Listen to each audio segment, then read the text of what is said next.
خدا رحمت کنه رفتار رو. با بزرگم تعریف میکرده برای مرحوم پدرم، یه نفر دیگه میومده ازش شیر میخریده که ببره لیوان لیوان بفروشه، دورگرد بوده. بعد مثلا اگه 5 کیلو شیر میخریده 5 کیلو هم آب آتیش میکرده که مثلا بیشتر فایده کنه. خلاصه یه روز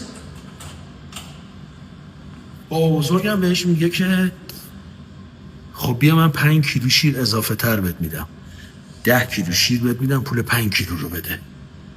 نکن این کارو. میگه حاجی میدونی چیه؟ تو پوست و گوشت استخونم رفته. حروم خوری عوضی بودن تو ذاتمه، نمیتونم عوضش کنم. میگن یه روز یه نفر داشته با پارچ آب میخورده، بهش میگن زشته نخور. میگه زشت چیه؟ میگه هیچی بخور. بعضی اصلا با اصل قصه که باید آدم باشن مشکل دارن.